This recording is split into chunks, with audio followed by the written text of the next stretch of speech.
In today's video, I'm going to show you how I reproduced Dance the Night Away by Dua Lipa. It's the theme tune of the huge new Barbie movie, which if you haven't seen, go and check it out. It's really sick. Now the goal isn't for me to just show you the exact same preset and patch that was used in the original song. That would be boring.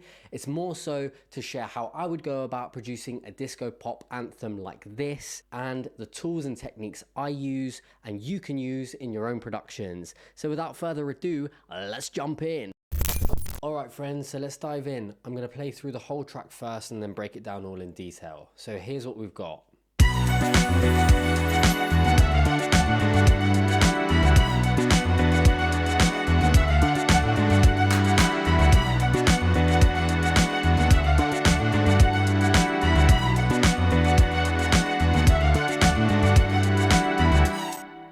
Groovy. So the main thing that's leading this all is the strings. So let me break those down for you first. So what we've got going on is the string underlick or sub hook, whatever you want to call it. It's the thing that's playing through the whole song that's kind of got the listener hooked melodically, and that's this.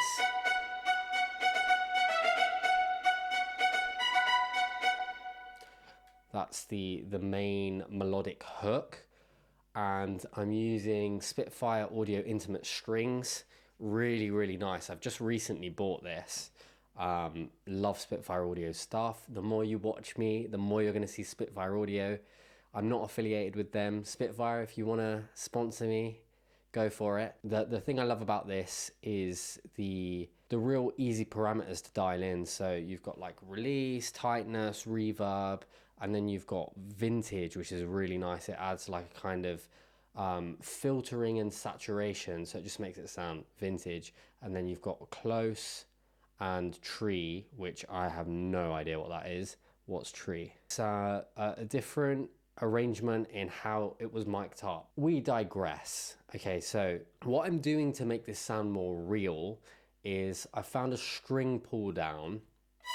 It's that kind of pitch bend down, and I'm just layering it in with the main strings. So just on that downbeat,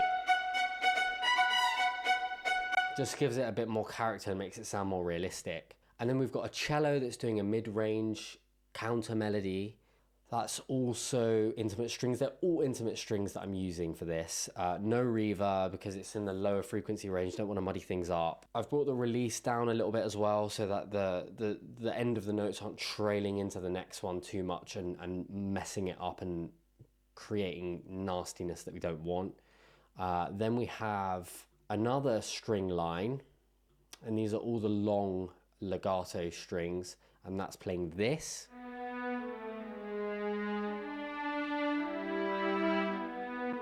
And then together with the midline. And then we've just got some chords as well, and I've just taken out a little bit of 500, and those sound like this.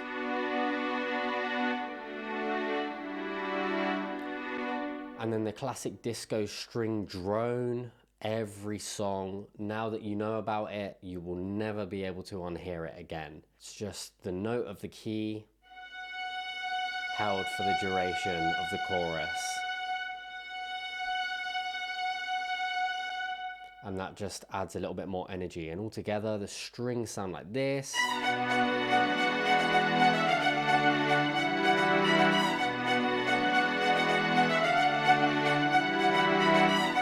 So good, I love it. I bust this to a flanger. I usually use Metaflanger by Waves, but I've got a new computer and I haven't moved my Wave stuff over. I love Metaflanger. But what I'm doing here is I'll just make it more aggressive.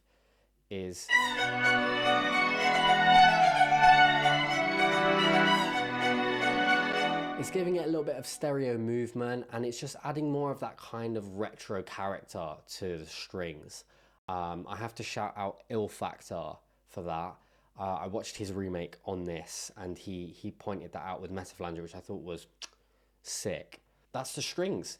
So next up, the foundation of any Dua Lipa song is going to be the groove. So let's move on to the bass. So we have the bass line, which sounds like this.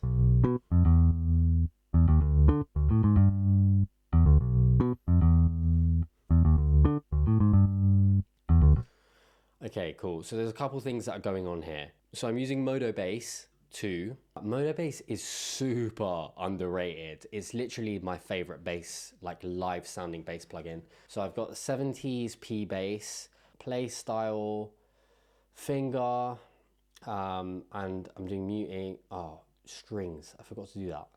So I'm going to change the strings to old rather than broken in. I normally do that.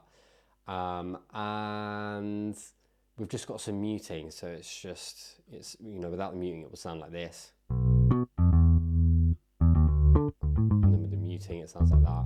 So it's just like palm muting. So it's just muted a little bit. And as you can see, on certain notes, it slaps. So what I'm doing here is just automating the key command that makes the slapping happen. So on certain keys, it has a different playing style. And I'm just essentially automating that with these notes. So these really low notes here are telling the bass when it's being played by finger and when it's slapping. So it slaps on these notes here, and it goes back to finger and then slap. So that's what we're doing there, and that's just giving it more of a real human feel. Then we've got kickstart, just to add some pumping, just side chaining it to the kick without having to route it. And then I'm just doing some EQ, taking a bit of the top end, adding a bit of that 1K, a bit of the mid-range, just to have it jump through the speakers a bit more, getting rid of a bit of boominess, 160. And then we're just layering it with a Moog. This isn't actually a Moog. It's a preset from Anna, which sounds like this. So it's got like Juno noise, and it's like a Moog square waveform. And I just played around a little bit with these parameters, brought the release down a touch because it was sounding more like a Reese, filtering out the lows because that's what's being taken up by the real bass, which isn't real but kind of real, and the kick drum. So this is just a layer. We want to kind of just accentuate the mid-range and just give it more character, and then we're just side chaining it again to the kick. That's what it sounds like together. And then I'm adding Saturn just to add a little bit of warm tape saturation, and then track spacer, which I use sometimes. I like to use this in tandem sometimes instead of compression. This is basically just doing a little bit more sidechain compression. I want the relationship between the bass and the kick to be super tight. So this is just gonna, every time the kick comes in, you're gonna see that track spacer is ducking the frequency range that the kick is in with the bass. So it's just allowing the kick, especially that frequency range, to punch through a little bit more, and it means I can bring the level down of the kick and still have it come through and be super prominent and clean up that space so that they're not fighting with each other. All right, moving on to drums, my favorite bit. So super simple drum beat, classic disco groove. So we've got 4 to the floor kick, snare on 2 and 4, and it's very simple stuff here. Just a couple of layers. So we've got the kick. I've done no processing on this. I believe that's like they're all from Splice. So Oliver Staff or some kind of disco pop pack. Then the snare, classic wide snare with clap layered in as part of the sample. And then I'm just boosting the fundamental for a bit more punch. So that just is giving it a bit more body.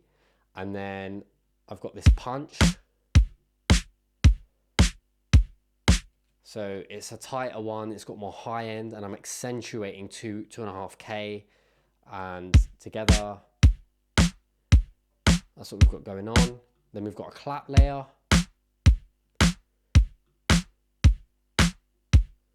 It's not really adding anything. I'd probably get rid of it if I was coming back to it. And then we've got a tambourine.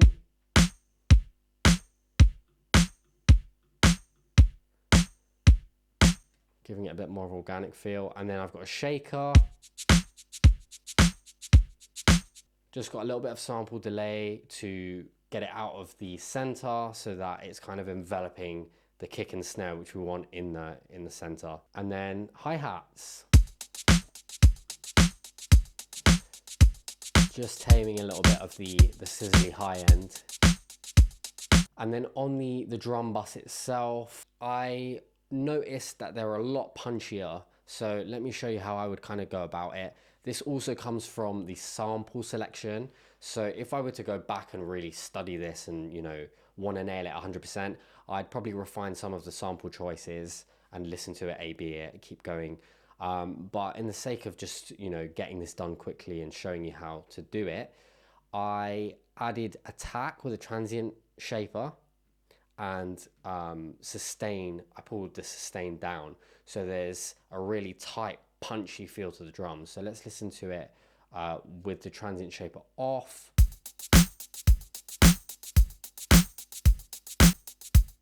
And that's it on. Way tighter, spikier, more up front, and it just feels tight and grooving. And then I'm just limiting it. There we go. And then EQ, boosting a little bit of 150 and a bit of 3K, and then just taking a little bit of the high highs out and the low lows. Don't want the sub range here, want it super clean, and want to just give it a more of a low fidelity kind of feel, so it feels more vintage. And then we've got virtual mix rack, which is by Slate. Love this, use it all the time. So I'm just doing some virtual channel strip saturation, driving it in, and then I'm doing compression and parallel kind of transient compression-y kind of stuff, this FG Bomber.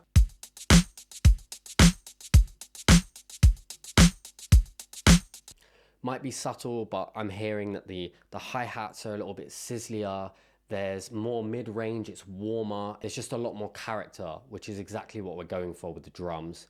And then I'm doing slow attack to allow the transients to come through, and then fast release. So it's going like this. That's the compression we're doing, and I'm accentuating the groove. This is super aggressive. I've got an 8:1 ratio and getting about 5 dB of gain reduction, and it's not 100% wet, so I'm doing like a little bit of parallel, and then I'm doing parallel on here, and I've done the present setting.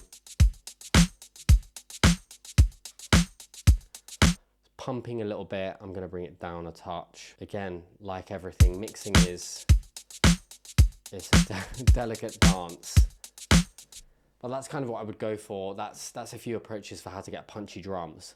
And then we've just got these claps that are doing their own thing on a separate bus. I've just got 2 clap samples. So one is this, and then we're layering it with this. So one's wider, a little bit more organic. The other one is a bit more electronic, kind of like a 909. And then I've just got Valhalla on there, pretty wet with a long tail, and some EQ. Getting rid of some of the lows and low mids, and then accentuating some of the highs, just to give it a bit more crispy, make it more present within the mix. Classic Dua Lipa clap. And then we've just got a few little bits to sauce it up. We've got an E piano that's just doing this.